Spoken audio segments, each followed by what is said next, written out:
Les relations humaines, c'est ce qu'il y a de plus important dans la vie. C'est grâce à l'autre, qui est différent de nous, que l'on peut expérimenter d'autres idées, d'autres façons de voir et d'autres façons de se comporter. Et on peut aussi vivre des expériences avec l'autre qu'on n'aurait pas vécues, évidemment, si on était seul. Donc il y a un enjeu important chez l'autre et dans les relations. Et c'est important de savoir dès le départ, est-ce qu'on est avec quelqu'un qui est dangereux pour nous? Donc, le premier enjeu, c'est la sécurité. D'abord, d'être en sécurité ou pas. Et évidemment, le top du danger, c'est la perversion ou les traits de perversion. Et pourquoi? Parce que la perversion, elle est inhumaine. C'est-à-dire qu'avec une personne qui est perverse ou qui a des traits de perversion, cette personne peut vous en faire voir comme vous n'auriez jamais cru cela possible de la part d'un autre être humain. C'est pour ça que j'appelle ça l'inhumanité. Et tant qu'on ne l'a pas vécu, on pense que c'est pas possible. On se dit non, non, on est dans le déni, et c'est pourquoi c'est très très difficile de se faire comprendre de personnes qui n'ont jamais vécu des relations hyper toxiques à ce point. Et la relation perverse, c'est une relation hyper toxique. Et il y a ce danger, le danger de l'inhumanité. Évidemment, vous ne le voyez pas tout de suite parce qu'il y a cette phase de séduction, puis cette phase d'emprise, etc.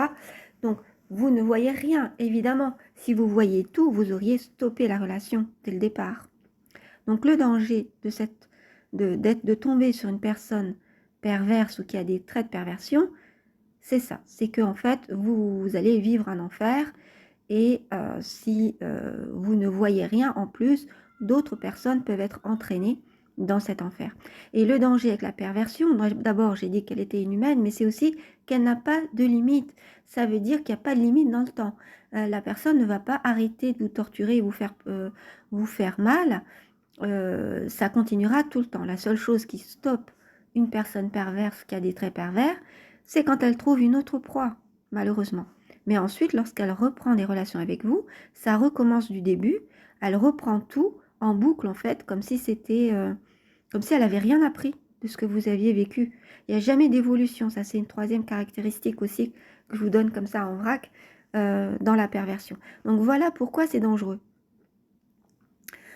Après, il faut aussi distinguer les relations qui sont toxiques pour nous. Mais les relations qui sont toxiques, c'est souvent parce qu'il y a des blocages chez l'autre. Et il peut y avoir aussi des blocages de votre côté, évidemment. Et puis après, deux blocages qui se rencontrent, évidemment, ça fait des gros blocages. Mais quand des personnes sont OK pour évoluer et pour s'aiment déjà et donc veulent vivre une belle relation, elles vont chercher conseil, elles vont travailler sur elles-mêmes, chacune de leur côté, puis peut-être dans une thérapie de couple ou une thérapie groupale. Donc, il y a une bonne volonté de s'en sortir, voyez. Tandis que dans la perversion, c'est une malhonnêteté fondamentale, c'est une malveillance, c'est-à-dire il n'y a pas du tout de volonté de s'en sortir. En fait, le but d'un pervers ou d'une perverse, c'est de vous liquider, en fait, hein. De liquider, vous liquider peut-être pas physiquement, ça dépend, quoique ça dépend en fait du degré de perversion, du degré de conscience, etc., la manière dont la personne est atteinte, mais en tout cas, elle veut liquider votre mental.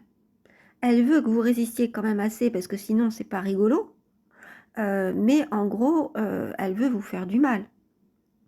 Et tout le temps, puisqu'elle tire sa substance, sa joie, son plaisir, puisqu'il y a des plaisirs sadiques à faire du mal à l'autre, c'est aussi une des caractéristiques de votre malheur, de votre mal-être, de la souffrance que vous avez en général ou celle qu'elle vous inflige.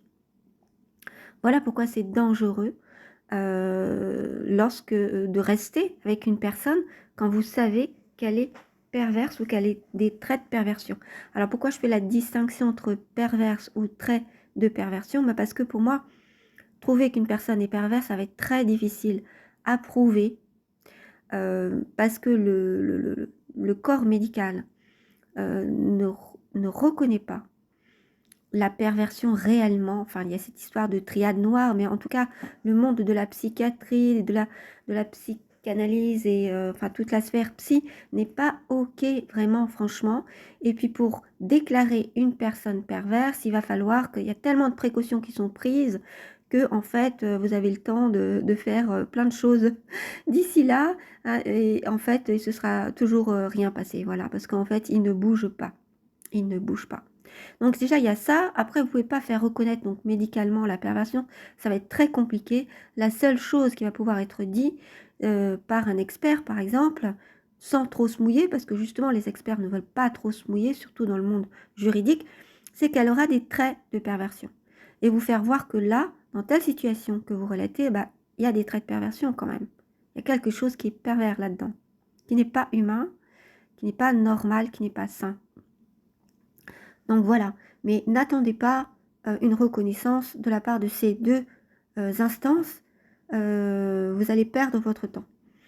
La seule chose et le seul enjeu, c'est de savoir si cette personne est bonne pour vous, si elle va vous faire avancer, si vous allez pouvoir aussi donc avancer grâce à elle et vous allez pouvoir... Enfin, il y a un échange qui se fait, hein, dès qu'il y a une rencontre, il y a un bouleversement, puisqu'on voit une autre façon de voir les choses, etc. Et c'est très intéressant, très mystérieux, on a envie, c'est un questionnement. C'est Emmanuel Lévinas qui disait rencontrer un homme, donc rencontrer l'autre, hein, il voulait dire que ce soit un homme ou une femme, c'est être tenu en éveil par une énigme. Voilà, en fait, il y a toujours une énigme. Cet autre, en fait, on ne comprend pas tout de lui, on ne pourra jamais en faire le tour. Mais justement, c'est intéressant cette rencontre parce que justement, on peut comprendre qui on est à travers l'autre, à travers les différences, justement. Ça veut dire aussi qu'on est capable d'accepter du différent et pas seulement du même, des gens qui sont absolument en tout point pareils comme nous et qu'on est capable de tolérer et de comprendre aussi. Donc en fait, l'autre est justement la clé pour notre épanouissement personnel, mais la clé pour notre évolution aussi de conscience, notre évolution tout court. Donc, voyez que l'autre, il va pouvoir faire votre bonheur comme votre malheur. Alors ça ne veut pas dire qu'il faut tout attendre de l'autre, puisque l'autre est censé vous épanouir, vous combler, etc. Non, bien sûr que non, c'est la rencontre des deux et votre relation, et puis aussi le fait de l'entretenir, cette relation. Hein. C'est pas une fois qu'elle est faite, voilà, il n'y a plus rien à faire, plus d'efforts. Non, au contraire, il faut l'entretenir. Mais rencontrer un autre et donc bien voir sa différence, son altérité, c'est-à-dire le fait qu'il est autre que nous, et puis justement apprendre de cela, bah en fait c'est la plus merveilleuse chose, le merveilleux cadeau que vous pouvez avoir dans la vie. C'est une occasion sublime de pouvoir vous élever. Mais d'un autre côté, si vous tombez sur quelqu'un qui est pervers, et donc vous vous faites manipuler dans cette macabre danse qu'est la manipulation perverse, eh bien il en va de votre vie, de votre santé mentale. Vous pouvez tout y perdre. Et c'est pourquoi la perversion est dangereuse. Voilà, cette vidéo est terminée. Donc, je vous conseille de prendre soin de vos relations, d'en prendre le meilleur et d'en donner le meilleur pour qu'il soit extrait de ce 1 plus 1 un peu plus que 2. Et donc, tout ce qui ressort en fait de la rencontre et qui est si merveilleux, si magique et si formidable dans le monde. Voilà, donc il ne faut pas retenir uniquement que ce risque de tomber sur un pervers ou de se faire pervertir éventuellement dans les relations, mais regardez ce qu'on peut en retirer et qui est si merveilleux.